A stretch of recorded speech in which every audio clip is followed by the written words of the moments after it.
Are we still getting the Canon R1? Will the Canon R3 be the new flagship camera? Canon Russia gave an interview to these and other questions about the R3. And Tony Northrup says we're getting a 30 megapixel APS-C Sony a6900 this month. This and more after the intro.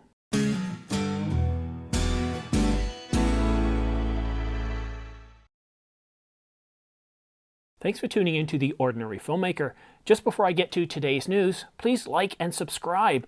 The more likes this video gets, the more likely I'm to publish more videos of this type. And one last thing before I get to the news, I just launched the Night Challenge 2 weeks ago. Shoot a video at night and you could win a brand new Zhiyun Gimbill-S and an Ordinary Filmmaker baseball cap. Contest ends May 14th. Watch this video here for more details. And now for the news. Photo Web Expo interviewed Canon Russia's head of product and consumer expertise. The interview is in Russian, so if you read Russian, I recommend taking a look at that. But if you don't, well, Canon Rumors did a quick summary, and we've got the highlights for you today. Now, I'm not going to go and cover all the questions, just the salient points. What type of photographer is the Canon EOS R3 intended for? Now, in a rather vague statement, Canon Russia says that Canon is aiming this camera at professionals and advanced amateurs. Well, that's helpful. Advanced amateurs? What does that mean? Me? We could say the same thing really about the 1DX Mark III, but Canon Russia went further. The Canon EOS R3 is not intended to replace the Canon EOS 1DX Mark III. So for all of you that thought that the Canon R3 would replace or become the R1, well, we've got confirmation from a Canon employee stating the opposite. And we can look forward to seeing the R1 probably sometime next year and maybe a tease later this year. Now, Canon went further, stating that the Canon R3 will be intended for wildlife, sports, racing, and photojournalism. Almost sounds like a mini R1, doesn't it? Now, what's interesting is that the R3 will be smaller than the R1. But judging by the photos, it doesn't really look like it's going to be that much smaller than the current 1DX Mark III. Does this mean that the R1 will have a bigger body and support active cooling for video users? It's really hard to say. It's just conjecture on my part. When asked why an EOS R3 and not an EOS R1, Canon responded saying that the R3 is a new line for the EOS R system. It will be slotted between the EOS R5 and a future flagship camera. The EOS R3 isn't that future flagship camera. Interesting that they didn't mention the flagship camera as being the R1, even though we know this is the next logical name, unless, of course, they call it the R2, the R2D2, that would be cool, the R1.5 or something silly. Will Canon share the RF mount with other manufacturers? No, and there's really no surprise here that Canon won't be opening up their lens system to third parties. It's not a surprise, that I say, because, well, if they haven't done so by now when they released the system back in 2018, well, they have no reason to plan or no reason to absolutely do so in any way whatsoever.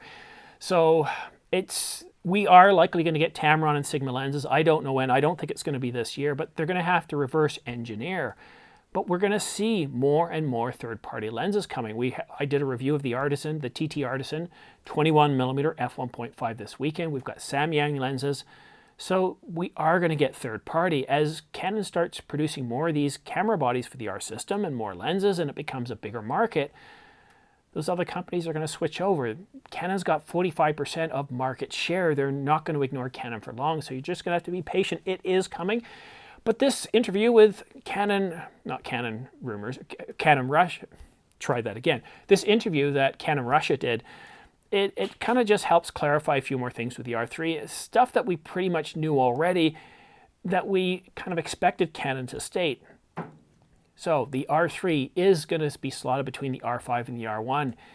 We are going to be getting a new flagship camera. So I think what's really exciting here is what specifications are going to put in the R3, because I look at these specifications that we've got already, and it does have the potential to be a successor to the R or the 1DX Mark III. And if that's the case, then we know the R1 is just going to be even that much more powerful. And that's why the more information we can get about the R3, it really helps us get an idea of what's going to be in the R1.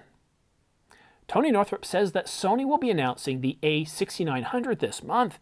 It will have a 30 megapixel APS-C sensor. It won't have an AA filter, which is great for a lot of us, but it will have a low latency and minimal rolling shutter, and it's also going to have animal eye detection or autofocus and be able to shoot video at 4K up to 60 frames per second. Now, no one else has commented on this story yet. Well, not exactly true. Sony rumors did mention that Tony has talked about this, but they don't have their own sources to back it up or validate it. And Sony Alpha Rumors hasn't even talked about this in any way whatsoever. So again, when dealing with Sony, things aren't often leaked. We'll just have to wait and see if this comes out.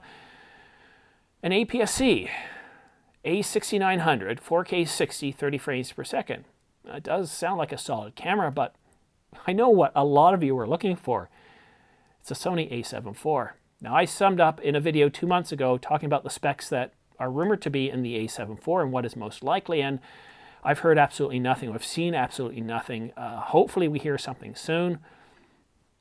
This is May after all, and May is a big month. This is when Photokina used to be held, and we get a lot of announcements in May. We usually get some announcements around CP+, which is in February, so I'm expecting a lot of big announcements from Canon and Sony here. And also, Canon is expected to be announcing an APS-C camera as well, an APS-C camera for their R system, not an M system. So I'm really curious to see what we're going to get here. Some people have called the A6900 a mini Alpha 1. I don't want to do that. I think that's kind of silly because the Alpha 1 is a very different camera, has a very different market, it's full frame, and the A6900 is probably going to be their kind of top of the line APS-C, kind of like Canon has with the 90D right now. But I'm really curious to see what Canon does to replace their 90D. I don't see the M6 as a replacement. In fact, anything on the M system, I'm kind of shying away from. The future is in the R system, and if they're working on APS-C cameras for the R system, let's get those out the door and see what or how capable they are. But Sony, come on, Sony, let's give us some announcements. We like the Alpha 1. There's a lot of goodness in that. We're ready for another camera. So looking forward to seeing that.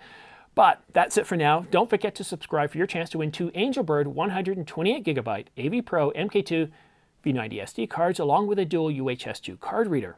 Or you could also win a Ulanzi LED light package with an accent light, underwater light, and various other flat panel lights to help light your subject, or as a great starter kit for someone starting their own channel.